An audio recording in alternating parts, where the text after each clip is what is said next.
Hello and welcome to मध्य मुकाबिल। मैं हूं रबिया खान और मेरे साथ मौजूद हैं रऊफ क्लासरा। सबसे पहले नजर डालते हैं आज की कुछ अहम डेवलपमेंट्स पर। पाक भारत के बाद ईरान इजराइल जंग रुकवाने में डोनाल्ड ट्रंप कामयाब हो गए। ट्रंप का एक बार फिर ट्वीट करके दोनों मुल्कों के दरमियान जंग बंदी का ऐलान।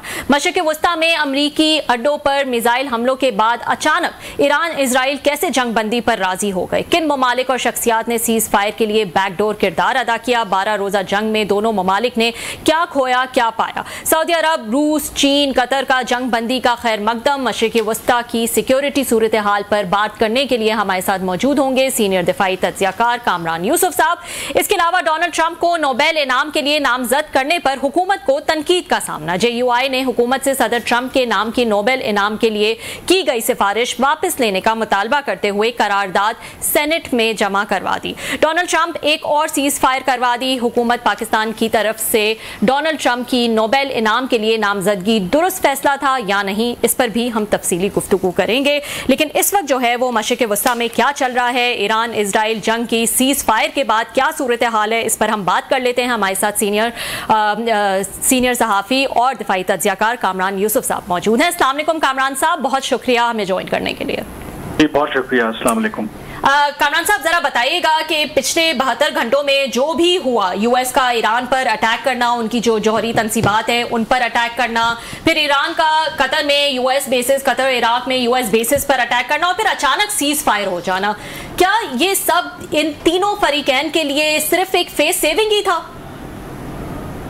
देखें, सबसे अहम बात तो ये है कि ये जंग जिसका आगाज इजराइल ने किया था 13 जून को, और फिर अमेरिका ने अपनी जो 45 साल पॉलिसी थी कि ईरान के खिलाफ कभी भी बराह रास्त उन्होंने हमला नहीं किया था, जितने भी उनके इख्तलाफात रहे हों, उस पॉलिसी को भी तर्क किया। और फिर उसके बाद ये खदशात बढ़ चले थे कि ये जो जंग है ये सिर्फ अब इसराइल ईरान के दरमियान नहीं बल्कि पूरे खित्ते को अपनी लपेट में ले लेगी, और दो लोग तीसरी आलमी जंग की बात कर रहे थे। और फिर जब मेरे ख्याल में दूसरा फैक्टर इसके अंदर ये भी है कि इन 12 दिनों के अंदर इसराइल ने जो भी कार्रवाई की ईरान के खिलाफ, और ईरान ने जितनी भी उनकी सकत थी, जितनी भी उनकी ताकत थी, उन्होंने जवाबी कार्रवाई की। वो कुछ हमने इसराइल के इलाकों में देखा जो कभी भी इसराइल के अवाम ने, लोगों ने वहां पर देखा नहीं था।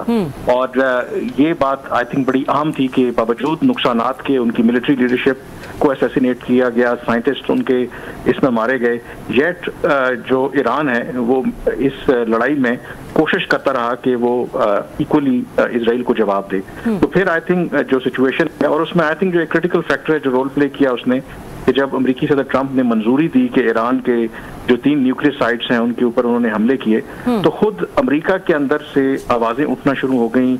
जो ट्रंप के अपनी जो कोर सपोर्ट बेस है, जो मेक अमेरिका ग्रेट अगेन, जिसका एक नारा था कि अमेरिका को किसी नई जंग में नहीं धकेलना, तो मुझे लगता है कि फिर अमेरिकी सदर ट्रंप को भी एहसास हुआ कि ये जंग जो है ये तो अब आउट ऑफ कंट्रोल होती जा रही है, और अगर हालात ऐसे हुए तो शायद फिर एक टाइम आएगा कि अमेरिका को अपने जो बूट्स ऑन सॉइल हैं वो भी उतारना पड़े। तो फिर जो कल रात हमने देखा, जो कुछ हुआ, जो मेरे पास यहाँ पर बात भी हुई और कतर में भी जो डिप्लोमेटिक, कि ईरान को तो एक फेस सेविंग चाहिए थी, जो उनके पास ऑप्शंस थे, क्योंकि अमेरिका ने बराह रास्त उनके ऊपर हमला किया था। तो वो क्या करते, या तो इसराइल के खिलाफ कार्रवाइयां तेज करते, तो शायद जो डोमेस्टिक उनकी ऑडियंस है वो सेटिस्फाई ना होती। तो फिर ये एक सारा टेलीग्राफ था कि जो ईरान ने कतर के अंदर जो अमेरिका का मिलिट्री बेस था और सबसे बड़ा बेस है इस रीजन के अंदर, उसको निशाना बनाया। लेकिन वो सारा कोरियोग्राफ था, पहले से इत्मीनान में लिया गया कतर की हुकूमत को, खुद अमेरिका को भी इसके हवाले से आगाह किया गया, और जब वो कार्रवाई की गई तो उसको इंटरसेप्ट कर लिया गया, कोई नुकसान नहीं हुआ, सिंबॉलिक था। बट जो ईरान की गवर्नमेंट है उन्होंने अपने अवाम को ये पैगाम दे दिया कि वो इसराइल को भी और at the same time America को भी एक साथ लड़ने के लिए तैयार है। और वहां से फिर जो डिप्लोमेटिक एफर्ट्स हैं वो शुरू हुई, और उसमें कतर के अमीर जो हैं उन्होंने I think critical role play किया, जिसमें उन्होंने ईरान के साथ रब्ता किया, इसराइल के साथ रब्ता किया, और इसमें अमेरिकी सदर ट्रंप तो थे ही। और फिर हमने देखा कि ड्रामेटिकली खदशा ये जाहिर किया जा रहा था कि उसके बाद पूरे मिडिल ईस्ट के अंदर ये जंग के शोले जो हैं उसको अपनी लपेट में ले लेंगे, और फिर एज यूजुअल जिस तरह इंडिया पाकिस्तान के केस में हुआ, तो ट्रंप ने ड्रामेटिकली रात गए अनाउंस किया कि इन दोनों मुल्कों के दरमियान सीज फायर का ऐलान करवाया। तो overall to conclude my discussion, कि शायद जो तीनों इसमें ग्रुप्स थे, पार्टीज थी, इसराइल क्लेम कर रहा है कि उसने अपने अहदाफ हासिल कर लिए हैं, अमेरिका जो है वो कह रहा है कि हमने जो हमले किए उसमें ईरान का जो भी न्यूक्लियर एम्बिशन थे उनको हमने कई सालों के लिए पीछे धकेल दिया है। Iran on the other hand can say कि उन्होंने इजराइल और अमेरिका को रेजिस्ट किया है, जो रिजीम चेंज जो करना चाहते थे वो नहीं कर पाए, और वो भी ये कह रहे हैं कि स्टिल जो ईरान की जो न्यूक्लियर जो भी स्टॉक पाइल्स हैं उनको कोई नुकसान नहीं हुआ। तो तीनों जो पार्टीज हैं अपने डोमेस्टिक ऑडियंस के लिए कैन क्लेम विक्ट्री, और शायद ये वो पॉइंट था जहां पर एक एग्जिट स्ट्रेटजी से आप कहते हैं या ऑफ रैम्प की बात कर रहे हैं, तो वो हमें देखने को मिला। ये बताइएगा कामरान साहब, बहुत सारी चीज़ें जो हैं वो खुलकर सामने आई हैं इस कॉन्फ्लिक्ट के बाद। कुछ नए न्यू नॉर्म्स मैं कहूँगी कि नज़र आए, जैसे कि आपने भी कहा कि अमेरिका ने अपनी इतनी पुरानी पॉलिसी जो है उसको तर्क कर कर ईरान में बाकायदा तौर पर जो है वो हमला किया। तो हमें ये नज़र आया कि अमेरिका या ट्रंप जो पीस मेकिंग की जो है वो बात करते हैं, उससे हट कर जो है वो उन्होंने ये हमला किया। उम्मीद नहीं की जा रही थी, पहले उन्होंने 2 हफ्ते कहा, लेकिन फिर हमने देखा कि वो किस तरह से बाकायदा तौर पर इसमें शामिल हुए। फिर एक ये भी नजर आता है कि इजराइल की जो वल्नरेबिलिटीज हैं वो नजर आती हैं यहां पर, वो खुलकर जो है वो सामने आई हैं। दे वर टेकन बाय सरप्राइज जिस तरह से ईरान ने रिएक्ट किया। फिर दूसरी तरफ ईरान की जो रेजिस्टेंस है वो नजर आई। ईरान जैसा मुल्क जिसकी बेतहाशा वीकनेसेस होंगी, उन्होंने जिस तरह यूएस और इजराइल को जवाब दिया वो भी नजर आया। तो कुछ न्यू नॉर्म्स हैं, कुछ न्यू चीजें हैं जो कि नजर आ रही हैं इस कॉन्फ्लिक्ट के बाद। बिल्कुल, आई थिंक बहुत से जो न्यू नॉर्म्स हैं वो सेट हुए हैं, क्योंकि इससे पहले ईरान, इजराइल और अमेरिका के दरमियान जो भी इख्तलाफात रहे हों तो हमेशा प्रॉक्सीज के जरिए लड़ाई लड़ी गई, कभी भी बराह रास्त एक दूसरे के ऊपर हमले नहीं किए गए। और एक तो ये बात अब न्यू नॉर्मल सेट हो गया है कि ईरान और इजराइल एक दूसरे के खिलाफ बराह रास्त उन्होंने हमले किए, और इस सीज फायर के बावजूद मुझे लगता है कि शायद ये आने वाले वक्तों में ये इस तरह की कार्रवाइयां जो हैं वो जारी रहेंगी। लार्ज स्केल पर होती हैं, नहीं होती। फिर दूसरा जो न्यू नॉर्मल है अगेन कि अमेरिका ने और अमेरिका की सक्सेसिव गवर्नमेंट्स ने ईरान के साथ इख्तलाफात के बावजूद कभी भी उस ऑप्शंस पर गौर तो शायद किया हो, लेकिन किसी ने इम्प्लीमेंट करने की कोशिश नहीं की कि वो ईरान की जो न्यूक्लियर साइट्स हैं उनके ऊपर बराह रास्त हमला करें। वजह उसकी जो इम्प्लीकेशंस हैं पूरे रीजन के अंदर और अदरवाइज, क्योंकि डोंट फॉरगेट के इस रीजन के अंदर जो गल्फ में इस वक्त भी 40,000 जो अमरीकी फौजी हैं वो उनके 18-19 बेसेस हैं जहां पर मौजूद हैं।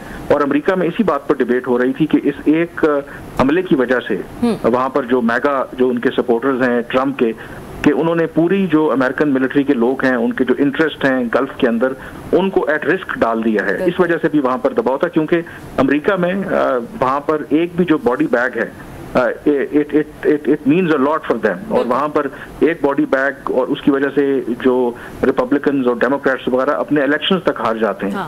तो आई थिंक बहुत से फैक्टर्स हैं जिसमें उन्होंने रोल प्ले किया, और अब जो है ये बिल्कुल बात ठीक है कि न्यू नॉर्मल सेट हुए हैं। और एक और जो न्यू नॉर्मल जो अभी ओवरऑल आपको पता है कि सीज फायर अभी बड़ी फ्रेजाइल है, कुछ वायलेशंस की बात हुई, और पहली दफा हमने देखा कि जो अमेरिकन मीडिया है वो तो ब्लेम ईरान के ऊपर डाल रहा था।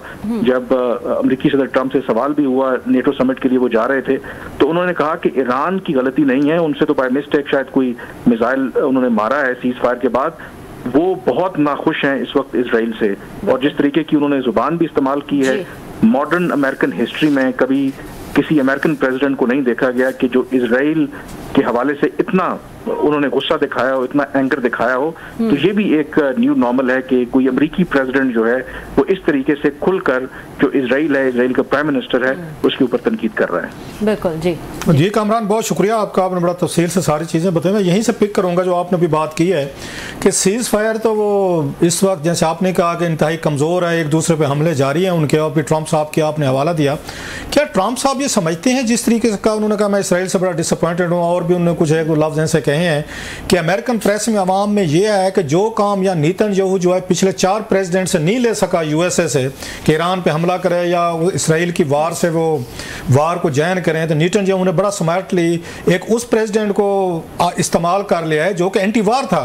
अब आप समझते हैं कि उनको लग रहा है कि मुझे इस्तेमाल किया गया है, शायद मैंने बड़ा रश में मैंने जल्दी फैसला किया कि ईरान पे अटैक करके अपनी लेगेसी ख़राब की है, और सीज़ फायर मैंने करवाई है तो उसका भी इसराइल ने उसका लिहाज भी रखा, and he is feeling betrayed and cheated now at the hands of Israel. I think जो अभी तक के उनके जो तासुरात हैं और जो बिल्कुल गैर मामूली हैं, बिल्कुल ये जो बिट्रेयल का लफ्ज़ है ये बहुत आई थिंक अप्रोप्रिएट है, क्योंकि जब ये लड़ाई हो रही थी, इसराइल जो भी हमले कर रहा था, ईरान जवाब दे रहा था, और इसराइल मुसलसल ये कह रहा था कि उनके पास वो सलाहियत नहीं है कि खास करके जो 3 और जो फोर्डो का उनका एक न्यूक्लियर साइट सी जो डीप अंडर 100 मीटर्स जो है वो नीचे बरेड है पहाड़ों में, तो उसके लिए जो B-2 बॉम्बर्स हैं, बंकर बस्टर जो बॉम्ब्स हैं, वो सिर्फ अमेरिका के पास ही थे और वो मुसलसल मौजूदा जो ट्रंप इंतजामिया उनसे रिक्वेस्ट कर रहे थे। और ये बात बिल्कुल ठीक है कि एक ऐसा शख्स अमेरिका का प्रेसिडेंट जो अपने आप को मैन ऑफ पीस कहता है और उसने अमेरिका की 45 साल पॉलिसी इसराइल को खुश करने के लिए तब्दील की, उन्होंने वो अटैक्स किए और उसके बाद फिर जो अमेरिकी सदर ट्रंप हैं, जाहिर है कि उन्होंने सीज फायर करवाई, उनको जो रिएक्शन वहां पे आया तो वो अपनी जो खोई हुई पोजीशन है उसको वापस लाना चाहते थे, अपने सपोर्टर्स को कहना चाहते थे कि वो हमेशा अमन के लिए काम करते रहेंगे।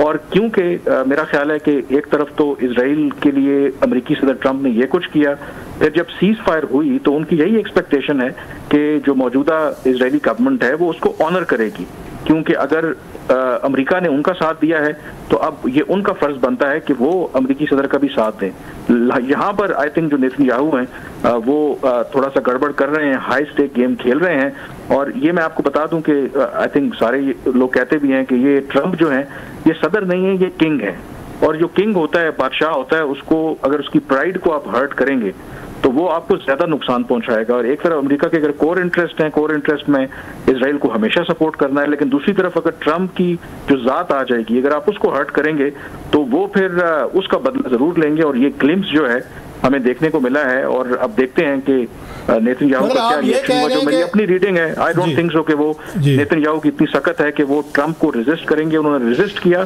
तो I think he can go to any extreme, क्योंकि अब बात उनके प्राइड पर आ गई। उन्होंने डिफाई तो कर दिया नेतन्याहू साहब ने, या तो वो समझते हैं नेतन्याहू साहब के मैंने 2 काम लेने थे ट्रंप साहब से जो पिछले मैं नहीं ले सका था 20 सालों से, जो उन्होंने भी कहा, वो बिल क्लिंटन का भी चल रहा था क्लिप एक, कि नेतन्याहू जो अपनी पावर में रहने के लिए वो अमेरिका को इस्तेमाल करना चाहता था, एंड ही वाज होपिंग कि प्रेसिडेंट ट्रंप इस्तेमाल नहीं होंगे। उनका क्लिप आया था, आपने भी देखा होगा। तो उन्होंने 2 चीज़ों में इस्तेमाल कर लिया, एक तो उन्होंने उनको वार में शामिल कर लिया, दूसरा उन्होंने जो बम वो गिरवाना था B-52 वाला जो 30,000 पाउंड्स वाला, उन्होंने उनकी न्यूक्लियर साइट पे, वो दोनों काम तो ले लिए थे उन्होंने। अब उन्हें ट्रंप की शायद इतनी ज़रूरत नहीं महसूस होगी। That's the reason he is feeling cheated and angry and wounded, मतलब वुंडेड लाइक ए लायन। जो आपने कहा है कि किंग की जब ईगो उसकी हर्ट होती है तो फिर वो तो मतलब ज़्यादा बुरे तरीके से रिएक्ट करते हैं। ऐसे जख्मी शेर का भी कहा जाता है, मतलब वुंडेड लायन का। नहीं, मैं इसको इस तरीके से नहीं देखता। अगर आप समझते हैं कि ये बिल्कुल ठीक है, जो 2 काम उन्होंने लेने थे वो जरूर लिए हैं। अमेरिका को इस जंग में इसराइल ने मजबूरन धकेला है, लेकिन अगर इसराइल का ये ख्याल है कि अब उन्हें अमेरिका की सपोर्ट की जरूरत नहीं है जितनी उनकी वल्नरेबिलिटी है, तो ये उनकी आई थिंक खाम ख्याली है। ट्रंप जिस तरीके की शख्सियत है, अगर नेतन्याहू उनको डिफाई करेंगे, जस्ट इमेजिन करें कि अगर ट्रंप ऐलान कर देते हैं कि उनके आर्म्स एम्बार्गो लगा देते हैं। ट्रंप डोंट फॉरगेट कि उन्होंने उसके अलावा जो स्ट्राइक्स किए, जो डिफाई जो भी मिसाइल वगैरह ईरान भेज रहा था उसको इंटरसेप्ट करने के लिए, उनके जो बैरी बेड़े हैं, उनका जो एयर डिफेंस सिस्टम है अमेरिका का पूरे रीजन के अंदर, वो इसराइल को सपोर्ट कर रहा है। और ट्रंप जैसी वो लीडर हैं, अगर आप उसको चैलेंज करेंगे और वो ऐलान करते हैं कि वो तमाम इस तरह की सपोर्ट जो है वो इसराइल से विड्रॉ कर रहे हैं, तो फिर इसराइल की क्या सिचुएशन होगी। तो मेरा नहीं ख्याल कि जो लेवरेज है वो डेफिनेटली जो अमेरिका है उसके पास है। और ये जो जिस तरह के अमेरिकी सदर ट्रंप हैं तो ये कुछ भी कर सकते हैं। आपको पता है कि ये पल में माशा पल में तोला। और जो सबसे इम्पोर्टेंट बात है, अगर आप देखें कि जो सवाल भी उनसे हुआ तो अमेरिकी मीडिया तो ये तासुर दे रहा था कि ईरान ने वायलेशन की है। इंटरेस्टिंगली वहां पर जो ट्रंप हैं उन्होंने ईरान को बेल आउट किया है। उन्होंने कहा कि ईरान ने ये सीज फायर की वायलेशन नहीं की, उनसे शायद गलती से लगा है, असल तो जो मैं नाखुश हूँ वो तो इसराइल से हूँ। और मेरा नहीं ख्याल कि अगर नेतन्याहू अपने आप को समझते हैं कि उन्होंने अपना काम निकलवा लिया है और अब ट्रंप की जरूरत नहीं है, अगर वो इस तरह का गेम खेलेंगे तो मेरा ख्याल है कि प्रॉब्लम में पड़ जाएंगे इसराइल और उनकी गवर्नमेंट। इससे तो ये लगता है कि जो उनका रिएक्शन है सीज फायर तोड़ी गई है और वो इसराइल को जिम्मेदार समझ रहे हैं ट्रंप साहब, तो ट्रंप साहब तो इस वक्त पाकिस्तान के लिए मजीद उनके दिल में और सॉफ्ट करना रहेगा, इवन इंडिया के लिए भी, कि जैसे तैसे थे वट एवर मैंने सीज फायर कराई तो दोनों मुल्कों ने उसकी ऑनर किया है और दोनों मुल्कों ने उनको बात मानी है। और यही बात तो फिर ज़्यादा अगेंस्ट जाते इसराइल के, मतलब ईरान के, कि कल को इनके पास अगर इतने बम आ जाए, एटम बम दोनों मुल्कों के पास, तो इनको कौन समझाएगा? ये तो किसी की सुनते नहीं है, मानते नहीं है। कम अज़ कम पाकिस्तान इंडिया जो है जैसे तैसे किसी की सुन लेते हैं, किसी की बात में आ जाते हैं, किसी के प्यार में, मोहब्बत में, धंग में, जो भी है। तो ट्रंप साहब के दिल में तो इज्जत बड़ी होगी हिंदुस्तान पाकिस्तान की कि they are better people than मतलब ईरान और इसराइल के वो दोबारा लड़ रहे हैं। नहीं, इसका एक और एंगल भी है। अब आपको समझ आ रही होगी कि आज तक जो भारत के प्राइम मिनिस्टर नरेंद्र मोदी हैं, उन्होंने पब्लिकली क्यों डिनाई नहीं किया। उनका मीडिया, उनकी अदरवाइज जो गवर्नमेंट है, ऑफिशियल्स, वो ये कह रहे हैं कि पाकिस्तान भारत सीज फायर में कोई किरदार नहीं था अमेरिकी सदर ट्रंप का। लेकिन आपने मोदी के मुंह से ये बात नहीं सुनी होगी, क्योंकि आई थिंक ही अंडरस्टैंड्स कि अगर आप ट्रंप को नाराज करेंगे तो जिस तरह का उन्होंने, सबसे बड़ा इत्तेहादी तो इजराइल ही है ना उनका, अगर उनको पब्लिकली वो रिडिक्यूल कर रहे हैं और उनको इस तरह से क्रिटिसाइज कर रहे हैं, तो मोदी फिर किस बात की मूली है। एक तो इसका ये एस्पेक्ट है। दूसरा, बिल्कुल आई थिंक जो इंडिया है वो, मैं अगर आप ओवरऑल अगर उनका मीडिया वो देखें, वो इस वक्त मॉक कर रहे हैं ट्रंप को। वो तो ये कह रहे हैं कि देखें, ये जो ट्रंप क्रेडिट लेते थे कि जी सीज फायर करवाने का, अगर वो इतने इन्फ्लुएंशियल होते तो उधर तो इजराइल उनकी बात मान नहीं रहा। इसमें Pakistan on the other hand, I think आपने जिक्र कर ही दिया है, तो हमारे यहाँ लोग, आपको पता है कि फॉरेन पॉलिसी जज्बाती होते हैं। अब जब थोड़ी डस्ट सेटल डाउन हो रही है, आपको अंदाजा हो रहा होगा कि पाकिस्तान ने जो अपने कार्ड्स हैं वो बड़े अच्छे खेले हैं। मुझे लगता है कि पाकिस्तान इस सारे इक्वेशन के अंदर, सारी सिचुएशन के अंदर, मुझे लगता है कि पाकिस्तान ने बहुत गेन किया है और ये आने वाले दिनों में और भी हमें उसकी क्लैरिटी मिलेगी। तो ओवरऑल यस, क्योंकि जो अमेरिकी सदर ट्रंप हैं वो अपने आप को पीस मेकर के तौर पर देख रहे हैं, वो अपनी ग्लोरी बनाना चाहते हैं, वो नोबेल प्राइज चाहते हैं, इंडिया पाकिस्तान की सीज फायर का क्रेडिट ले रहे हैं। और अगर ईरान और इसराइल की सीज फायर जो करवाने में मुझे लगता है कामयाब हो जाएंगे, तो फिर तो वो और उनके क्रेडेंशियल्स बढ़ जाएंगे। अच्छा कामरान, आपने बड़ी दिलचस्प बात की कि पाकिस्तान के बड़े अच्छे दिन चल रहे हैं पिछले 2-3 महीने, अल्लाह करे ऐसे चलते रहे क़यामत तक। वो सलीम खान है, इन सलमान खान साहब के वालिद, बड़ी सियानी गुफ्तगू करते हैं, वेरी ज़बरदस्त, वो जो हैं राइटर भी हैं शोले फिल्म के। उनका मैं क्लिप देख रहा था, आपकी गुफ्तगू सुनकर मुझे याद आया, जिसमें उन्होंने कहा, किसी से उन्होंने पूछा कि ये खुशकिस्मत कौन लोग होते हैं, लक्की कौन होते हैं, तो उन्होंने कहा, कोई बैट्समैन के हवाले से बात हो रही थी कि बैट्समैन के हवाले से लक का, उन्होंने कहा लक्की वो होता है, ये नहीं होता जहां बाल पड़ी है तो मेरा बैट गया है, मतलब बैट्समैन का लग है, वो लक्की नहीं है। लक्की वो है जहां आपने बैट मारा है वहां पे बाल गिरी है। तो पाकिस्तान का भाई यही कुछ हो रहा है पिछले कुछ अरसे से कि जहां पे हम बैट मार रहे हैं बाल वहीं गिर रही है और हमारे छक्के लग रहे हैं। वो भी है, बट आई थिंक थोड़ा सा मेरा ख्याल है कि वही वाली बात है, पहले भी हमारी बात हुई है, थोड़ा सा क्रेडिट भी दे लें जो भी फैसला करने वाले हैं, जो चीजें उन्हीं को दे रहे हैं ना सर जी, कि उन्हीं को दे रहे हैं। मुझे ये लगता है कि आई थिंक कल भी जब नेशनल सिक्योरिटी कमेटी का इजलास हुआ, उसमें एक जो लोगों ने पॉइंट आउट भी किया कि शायद हमने अमेरिका का नाम नहीं लिया, और उस तरीके से जो फॉरेन ऑफिस की और पहले जो प्राइम मिनिस्टर की स्टेटमेंट थी जिसमें मजम्मत की थी अमेरिकी हमलों की, वो जिक्र नहीं किया। तो उसमें शायद लोगों को अंदाजा, मुझे जो लगता है कि शायद जो हमारे यहाँ जो फैसला करने वाले हैं उनको स्क्रिप्ट का पता था, कुछ चीज़ों का शायद उनको पहले से मालूम था कि क्या चीज़ें अनफोल्ड होने वाली हैं। तो अब हाइंडसाइट विजडम तो आसान होता है, लेकिन अगर आप उस वक्त देखें कि शायद उसकी टाइमिंग ऐसी थी कि अगर आप कल इसी तरीके की अननेसेसरीली मजम्मत करते और आपको पता था कि चंद घंटों के बाद ईरान ने अमेरिका के साथ भी बात करनी है, इजराइल और उनकी डील भी हो जानी है, सीज फायर हो जाना है, या ईरान ने कतर के ऊपर भी जाके हमले करने हैं, तो फिर आपको नजर आता कि आपकी पोजीशन क्या है। तो इसका मतलब है कि कहीं ना कहीं जो हमारा, ठीक है कि हमने बल्ला जो हमारा वहां पे ball Giri, but I think कुछ कैलकुलेशंस भी थी, उसकी बेस के ऊपर कुछ चीजें हुई हैं जिसका हमें शायद अंदाजा था, और इसी वजह से जरा सोच समझ के जो भी हम इस वक्त अपनी पॉलिसी अपनाए हुए थे। कामरान साहब हमारे साथ ही रहिएगा, एक वेरी शॉर्ट ब्रेक हम लेंगे और ब्रेक के बाद जो है हम वापस आएंगे। नाज़रीन, वक्त हुआ एक ब्रेक का, ब्रेक के बाद वेलकम बैक। नाज़रीन, इस वक्त ईरान इजराइल के सीज फायर के बाद जिस तरह से सूरत हाल डेवलप हो रही है उस पर हम बात कर रहे हैं। कामरान यूसुफ साहब जो है वो हमारे साथ मौजूद हैं। कामरान साहब, ये बताइएगा कि एक ये बड़ा सवाल होता है कि इतना बड़ा ये इवेंट हुआ है, क्या ऑब्जेक्टिव जो इजराइल का था वो अचीव कर लिया है? वो क्लेम तो करते हैं कि अचीव कर लिया है। अभी अकॉर्डिंग टू सम रिपोर्ट्स जो आई है, जो इंटरनेशनल एटॉमिक एनर्जी जो एसोसिएशन है, उनकी मई की रिपोर्ट के मुताबिक ईरान के पास 400 kilograms of enriched uranium uranium था, जिसको इंटरनेशनल मीडिया रिपोर्ट कर रहा है कि वो उन्होंने मुंतकिल कर लिया। और क्योंकि ईरान के पास टाइम भी था, उनको पता था कि शायद यहाँ पे अटैक हो सकता है, तो वो उन्होंने मुंतकिल कर लिया उस इनरिच यूरेनियम को, जिससे कहते हैं कि 10 न्यूक्लियर वेपन्स जो हैं वो बनाए जा सकते हैं। इस पे क्या कहेंगे आप? देखें, ऑब्जेक्टिव क्या था इजराइल का और अमेरिका का भी, क्योंकि जो हमला उन्होंने किया था, इजराइल ने यही दावा किया था कि जो ईरान है वो विद इन डेज और weeks away from making a nuclear bomb. और ये जो उन्होंने कार्रवाई की है और उसमें जो न्यूक्लियर साइट्स के ऊपर उन्होंने हमले किए, फिर अमेरिका ने भी ज्वाइन किया, लेकिन इतलात यही है कि जो बिल्डिंग को या इंफ्रास्ट्रक्चर को जो नुकसान हुआ है, लेकिन किसी जगह से भी ये IAEA ने भी जो कहा है रेडिएशन का पता नहीं है। और फिर इसी तरीके से कहा यह जा रहा है कि जो भी न्यूक्लियर स्टॉक पाइल्स हैं उनको महफूज मकाम पर मुंतकिल कर दिया गया था। और ईरान खुद भी ये कह रहा है कि उनकी न्यूक्लियर जो भी इस तरह की सलाहियत थी, किसी तरह का उनको नुकसान नहीं हुआ। अगर तो उनका ये ऑब्जेक्टिव था, और वो ऑब्जेक्टिव खुद अमेरिका में भी इसके बारे में बात हो रही है, अचीव नहीं हुआ।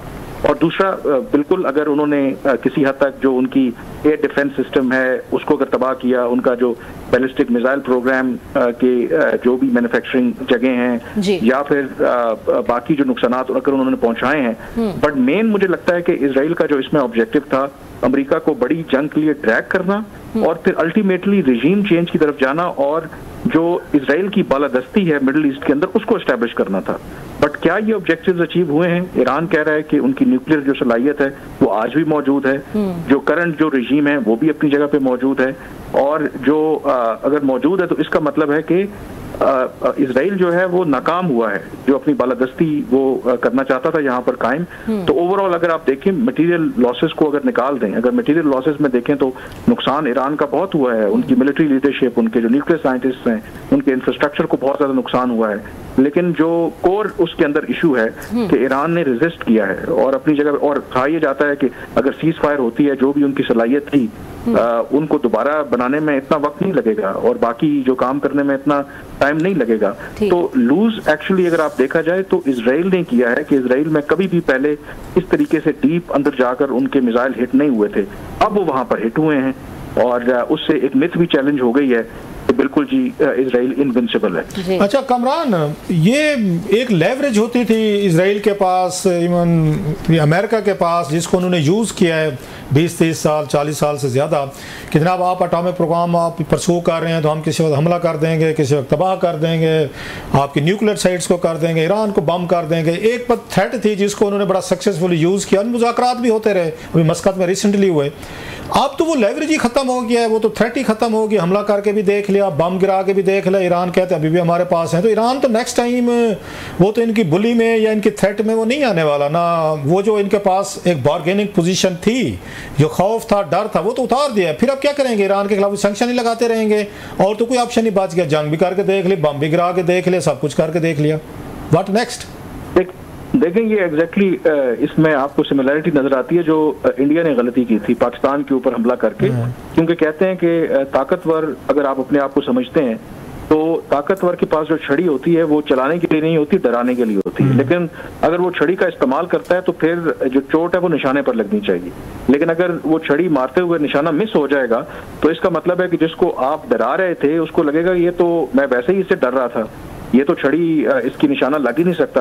तो जिस तरह इंडिया से गलती हुई पाकिस्तान के ऊपर हमला करने से, उनको नुकसान हुआ उस चीज का, एग्जैक्टली ये जो आप कह रहे हैं कि जो इजराइल का या अमेरिका का एक डिटेरेंस था कि जी हम उनके जो न्यूक्लियर साइट्स हैं उन पर हमला कर देंगे, ये कर देंगे, वो कर देंगे, और उसकी प्रेशर में डाल करके जो भी कंसेशंस थी 2015 में भी हमने देखा उनसे ली, अभी भी मुज़ाकरात चल रहे थे जब इजराइल ने हमला किया, तो वो तो उन्होंने जो रेड लाइन या व्हाटएवर थी वो क्रॉस कर ली है। And what next? ये बिल्कुल आप बात ठीक कह रहे हैं। इसीलिए अगर आप जब 10 सेटल डाउन हो जाएगी तो जब आप ट्रूली उसको एनालाइज करेंगे, मटेरियल लॉसेस को ईरान के आप बेशक निकाल भी देंगे, तो यू वुड रियलाइज अल्टीमेटली इसमें जो लूजर है वो इजराइल है और कहीं ना कहीं America. Last question Kamran, last question, जब हम ये देखते हैं कि जनाब कि वो कहते हैं ईरानियन ने अपना वहाँ से न्यूक्लियर जो भी मटेरियल था शिफ्ट कर लिया, अमेरिकन डेफिनेटली तौर पर अब सेटेलाइट के जरिए चीज़ों के जरिए मॉनिटर कर रहे होंगे कि वो किया जा रहा है, तो इसमें अमेरिकन की अपनी विल भी शामिल है कि आप यहाँ से शिफ्ट करें और हमने यहाँ पे अटैक करना है। रीज़न भी है कि अमेरिकन कब अफोर्ड कर सकते थे कि वो ऐसे न्यूक्लियर प्लांट पे अटैक करें जो लाइव है, जहाँ पे एमुनेशन मतलब न्यूक्लियर एमुनेशन या मटेरियल मौजूद है,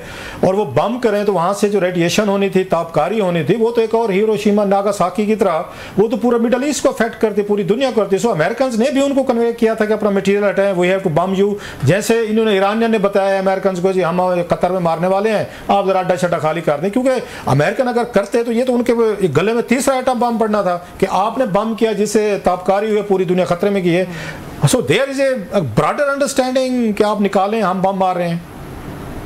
आई थिंक बिल्कुल ये बात खबरें जो हैं इसकी तकवीत मिलती है, क्योंकि इसमें अमरीकी अखबारों में भी रिपोर्ट हुआ है कि अमेरिका ने हमले करने से पहले बाकायदा तौर पर नोटिफाई किया था ईरान को, और इसी वजह से कहा जा रहा है कि वहां पर ना तो कोई जानी नुकसान हुआ है, किसी को नुकसान नहीं पहुंचा, और कहा यही गया है कि जो कुछ सैटेलाइट इमेजेस भी सामने आ रहे थे कि तकरीबन उससे एक हफ्ता पहले ही वहां पर ट्रक्स वगैरह देखे गए हैं और जो भी वहां पर फैसिलिटीज थी उनको वहां से मूव आउट किया गया है। मतलब ये मेरे ख्याल में एक कॉमन सेंस की बात है, जिन न्यूक्लियर प्लांट्स का या फैसिलिटीज का ओपनली हर जगह बच्चा वहां पे बात कर रहा है, और वाकई अगर आपने वहां पर कुछ ऐसा मटेरियल है भी तो ये कोई बेवकूफ़ ही होगा कि वहां पर इस तरह की जो फैसिलिटीज है उनको वहां पर रखे। तो मुझे लगता यही है कि जो हमले थे इवन अमेरिका की तरफ से वो भी एक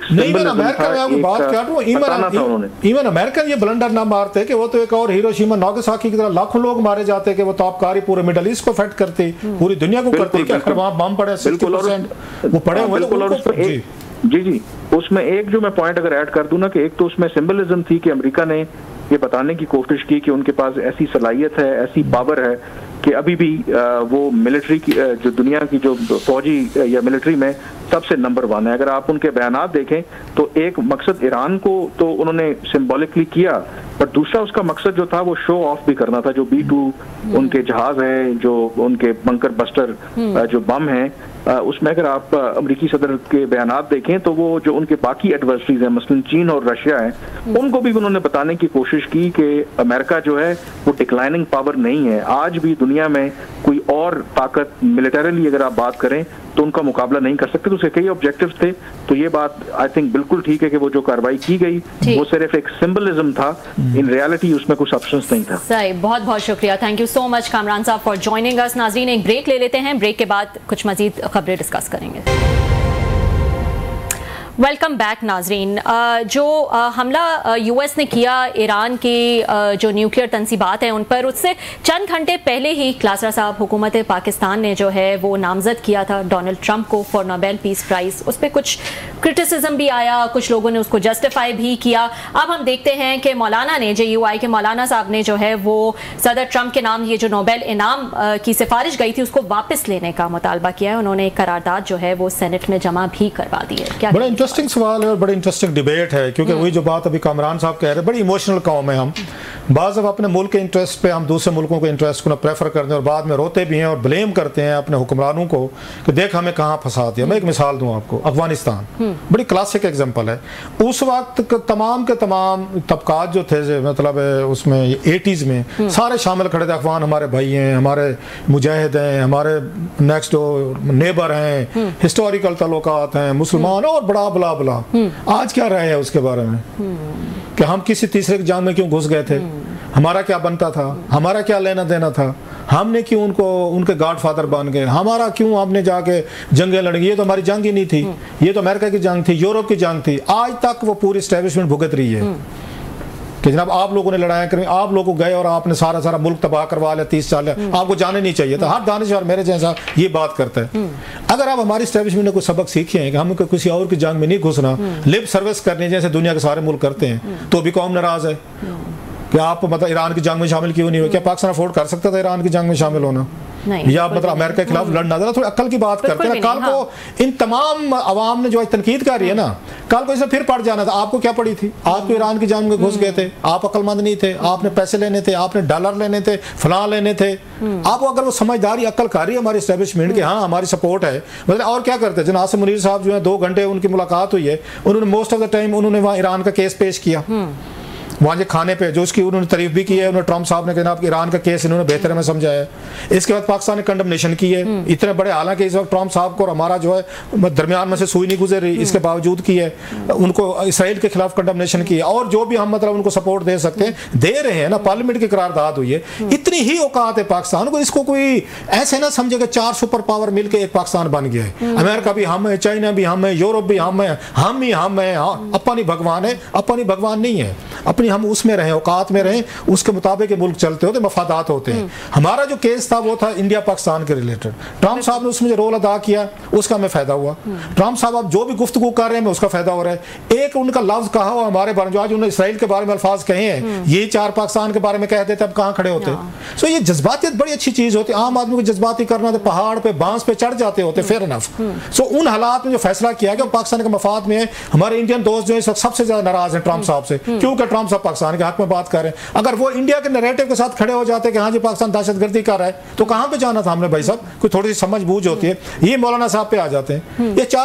ये अभी की बात है, इनका 4 जून को हुआ था, किस दिन को हुआ था? अमेरिका ने एक नेशनल डे था, कोई तकरीब थी। राना साहब जी नहीं 4 जून को उनकी यूएस एम्बेसी में फंक्शन था। मौलाना साहब फ्रंट सीटों पर बैठे हुए थे। अच्छा, अब मौलाना साहब को नहीं पता था कि इन्होंने जाके वहां पे कुछ जंग होनी है और इन्होंने बम गिराना है। तो हम मौलाना साहब को ब्लेम करते हैं कि आप उस अमेरिका के उसमें क्यों गए हुए थे? आपको ये 15 दिन पहले क्यों नहीं पता था कि अमेरिका ईरान पे बम गिराएगा? आपको क्यों नहीं पता चला? आप तो माशाल्लाह मजहबी रूहानी शख्सियत हैं, आपको तो पता चलना चाहिए था।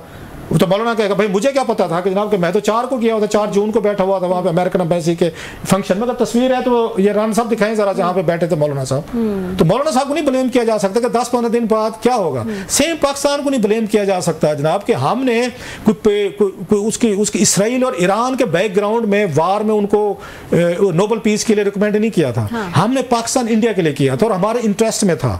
बिल्कुल मैं आज भी कह रहा हूँ, मुझे पता है बड़ा अनपॉपुलर फैसला होगा ये बात कहना कि ये ठीक फैसला था। हर वक्त भी किसी इतनी ही ईरान की मदद कर सकते थे। अभी ईरान ने जो कतर पे अटैक कर दिया, चाहे जिस तरह के पे किए, आम आदमी तो नहीं समझता ना कि ये कोई मतलब वो हुई थी, मिली भगत थी, अमेरिकन ने उनको बताया, उन्होंने ये किया फलां किया।